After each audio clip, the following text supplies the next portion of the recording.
Wesley's historic questions were about what to teach, how to teach, and what to do.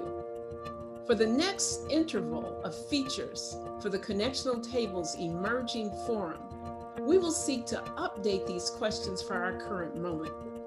We will invite energetic conversations that will illumine our identity, which is tied to what and how we teach, our preferred actions, what we do, and our abiding hopes as we envision the future United Methodist Church.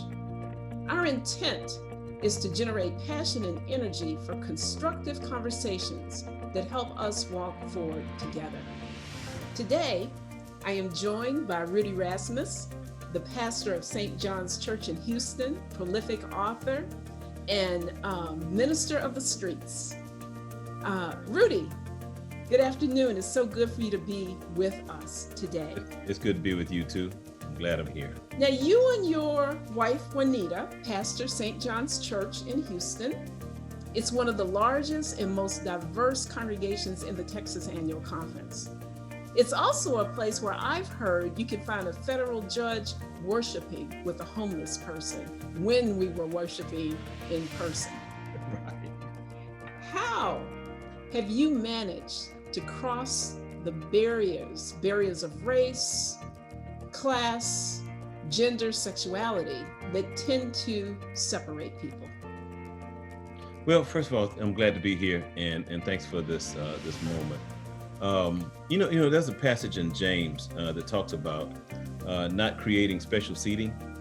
And when I think about church, the one thing that sort of always irritated me was the fact that there were people up in the front who had a sort of the best seats in the house, and everyone else didn't. So the first thing we did at St. John's in 1992, that was September 1992, was to take all of the furniture out of the pulpit, thus creating a sort of a level playing field or a level seating arrangement for everybody participating. And then we did the unspeakable, and we didn't literally give priority seating to our best givers. That kind of set a standard of, come on in here, get in where you fit in, and make the best of it. And that certainly is the feel of the church at St. John's. Now, Rudy, I cannot resist asking a question about Beyonce, who's also a member of your church. How did your partnership with her family begin and evolve? And what has been the impact on the communities you serve? Well, first of all, I've known her since she was a baby. Her parents were and are dear friends of mine. So when Juanita and I started St. John's under the leadership of Kirby John Caldwell back in '92, they were in our first probably 20 people to really come alongside and be a part of this new ministry. So I actually knew them before my Christian days. I knew them when I was still, very much out there. And so early on, when Juanita and I first married, Tina was her hairdresser. So they had these little girls, and then they had the friends of the little girls who all attended church with us. And then they formed this singing group, Girls Time, quickly evolved into Destiny's Child. And I remember early on, the early Destiny's Child days, they would participate in talent shows. And we would literally stop church and pray for their success. And the community around us has really benefited from our friendship over these years. Right now, we're doing some really intensive work around the COVID-19 pandemic, and her foundation, the Be Good Foundation, and Jack Dorsey, the guy who founded Twitter, have come together and have been one of our primary funding sources during the pandemic. So we are serving, this past week, we served about 3,000 families food and necessities. Now, there's some housing developments that you've done with Beyonce, I understand, in the area. Tell me about that. As a matter of fact, we started developing housing, permanent supportive housing for previously homeless people in the wake of Hurricane Katrina. When Katrina destroyed New Orleans, Tina came to me and said, you know, Rudy, I want to buy an apartment building. I say, why buy one when we can build one? And that was the early genesis of this development that now is 3 projects that are complete. We house 140 previously homeless adults on our campus, and we are preparing right now to build 2 more that are going to average about 32 million each. But their early investment in our housing development really enabled us to launch into an area where now we have about 40 million in housing currently. We'll have 100 million on the ground by the end of 2021. I visited your church once, Rudy, and what I remember were shopping carts kind of parked in the area that some of us would call the narthex, but I believe that you all called it the parking lot. Tell me about that. You know, over these years, we have, we've been in close proximity to the homeless community.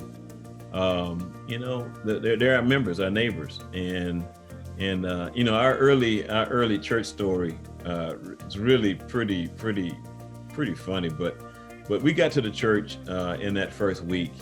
There was a cat sleeping, cat that's 20th century for a guy. There was a cat sleeping in front of the door, and instead of shooing the dude away, I invited him in and invited the rest of the homeless community that was sleeping around the church at the time, and before we knew it, we were home to a whole bunch of folk who lived outdoors.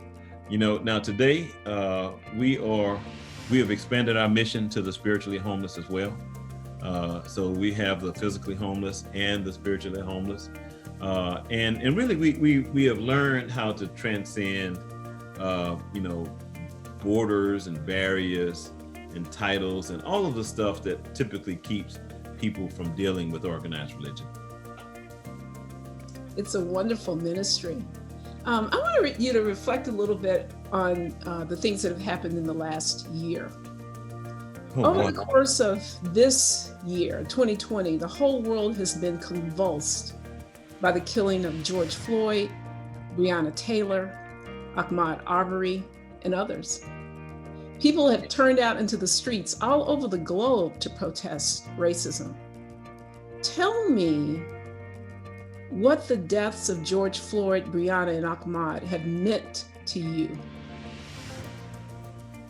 I'm a product of the 60s. I have watched systemic racism, murder Black people for years. I've watched systemic racism, white supremacy, create barriers and blockades around people of color all of my life. I tell people often, I think I put it in a couple of books, that I grew up in a world with two water fountains, 2 doors, special seating in the back of the room. So the manifestation of all of that, all of those racist ideas have just manifested in a cycle of current day lynching that's not new. I mean, I wished I could be shocked. I wish it was, it could be even some new kind of experience. But I've been watching, systemic racist policies incarcerate and annihilate Black people for many years. I'm 64 years old. This ain't a new game. When I was a kid, I used to have to drink from that coloreds only water fountain. And I tell my mom, I say, look here, why do I have to drink from that water fountain? It never looked presentable. It never looked as though, it was, for human consumption. And something that dawned on me was as reactionary as my mom was, when I got close to that whites only water fountain, the question for me was, that must be some powerful stuff coming through that fountain. The reality is, the powerful stuff coming through that fountain was the flow of racist ideas that manifested ultimately in the murder of young people who were just living their lives and for some unfortunate reason crossed paths with the byproduct of racist ideas. How have you and the people of your church responded, especially to this recent surge of awareness around racism and white supremacy? It's kind of interesting, but we've responded to this recalcitrance with love. And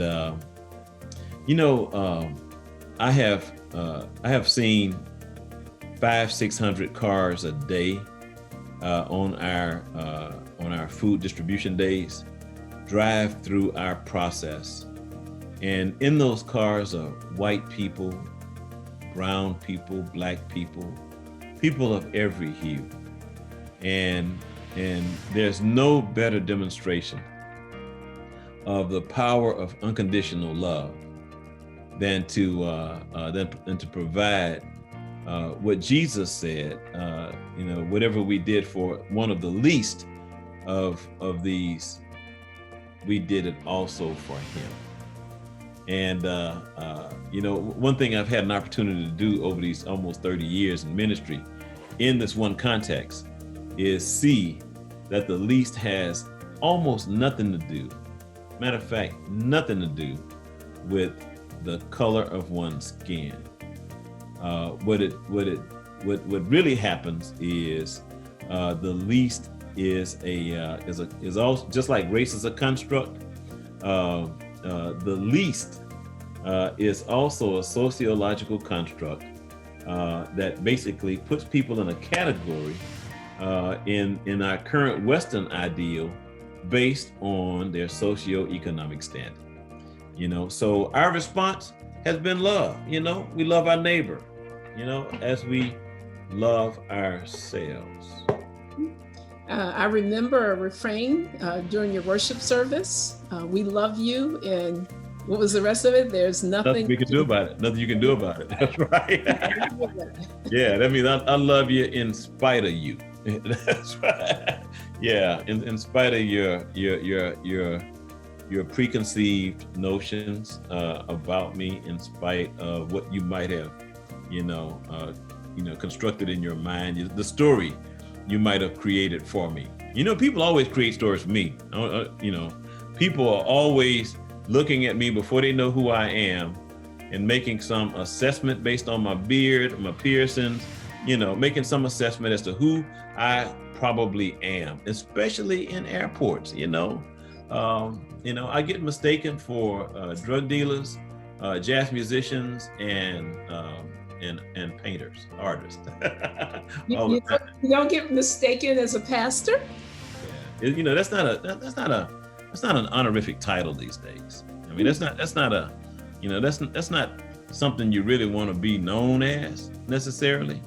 You prefer to be known as a follower of Jesus who happens to serve the needs of the community. But pastor, they call me Pastor Rudy, and it's an affectionate term in my neighborhood. I let people do it, because it helps them. But I could care less what you call me. Just know that at the end of the day, I am you. What a wonderful thought. So people have talked quite a bit about these twin pandemics of racism and COVID-19, Yeah. and also understanding that the coronavirus is disproportionately impacting communities of color. How do you think the needs of our communities have been changed by this twin pandemic? And how do you see the church's response, or what does the church need to do to respond?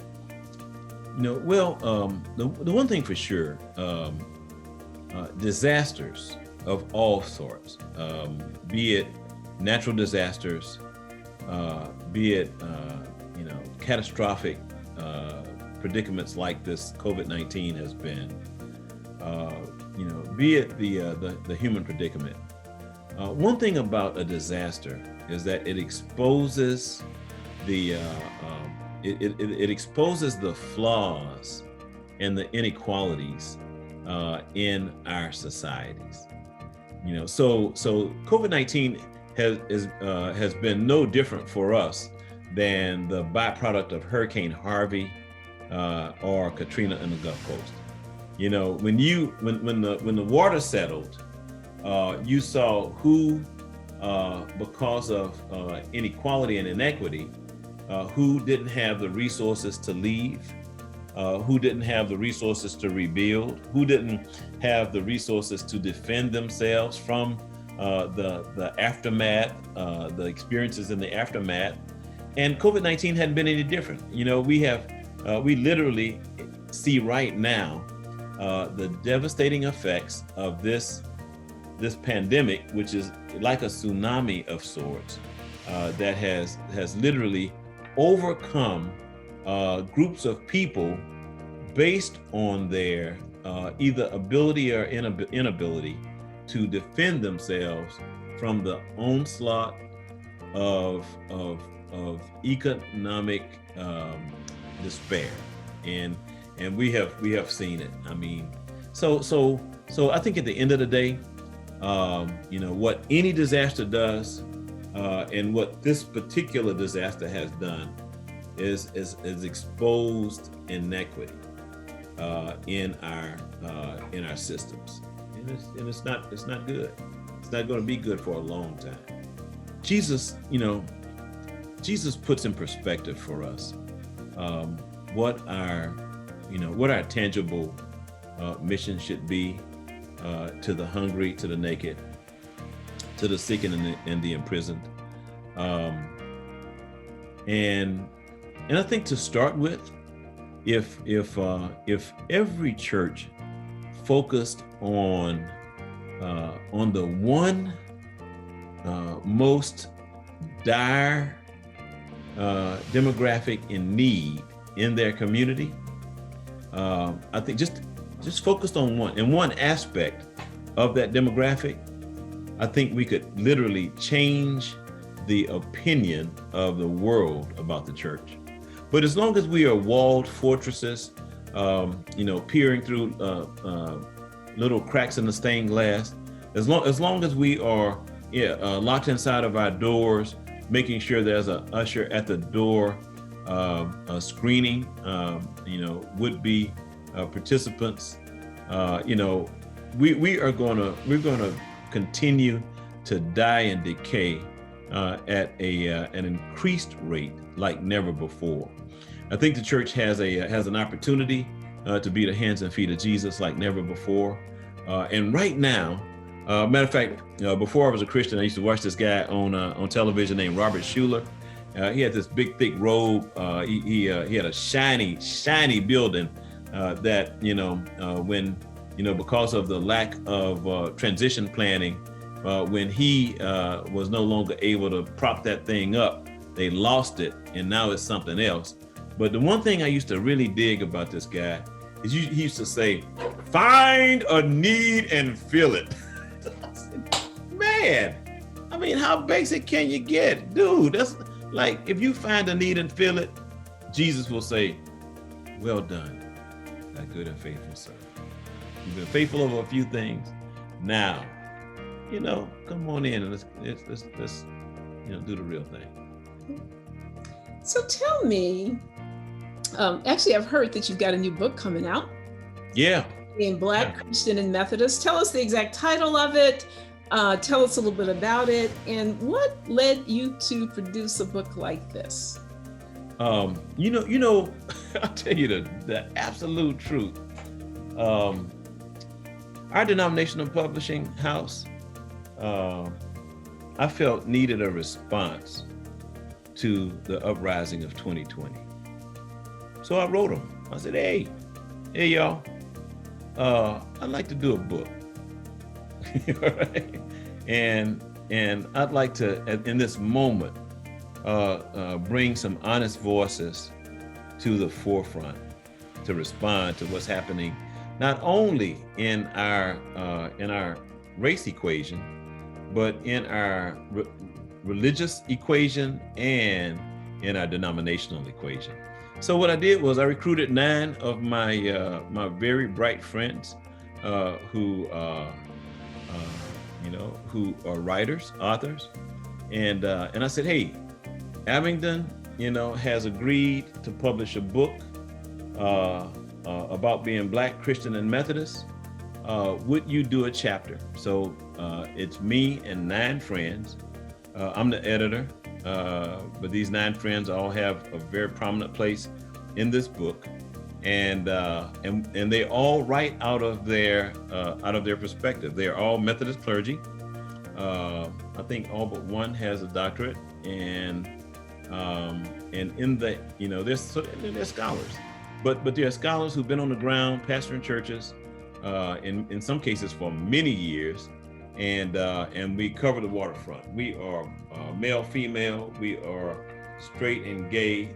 We are young and older. All right. I think the oldest writer is 70, and the youngest writer is 28. And if I tell you, this is done. The book is written. Bishop Greg Palmer wrote the foreword for the book, and it is going to be a lightning rod in our denomination around the conversation around race. So, Rudy, as we're thinking about this emerging project and what is emerging in the future of the church, what we know so far is that the church, the United Methodist Church, is facing dramatic change. Mm-hmm. What do we need to learn or do differently in order to sustain a vital, relevant, and effective ministry for all people? Do justly, love mercy, walk humbly with God. I think that's the way that passage went. Micah 6:8. Yeah. So what happens if we do justly, love mercy, and walk humbly? As a people, as a community, justice is justice. It's not justice just for those who can afford the best lawyers. It's justice. What happens if we love mercy? Which means, in essence, is we love in the context of some unconditionality, and humility is humility. If we began to practice humility in the same way we have focused a lot of academic brainpower on competence, on cultural competence, I think cultural humility is the course we all could take and benefit from. Cultural humility will remind us that, regardless to our stake in suffering, regardless to our stake in supremacy, regardless to our stake in power, that we have a requirement to practice some doggone humility in the midst of it, and if we do, I think we could end up at the same point at the same time, and then we could walk down the road together.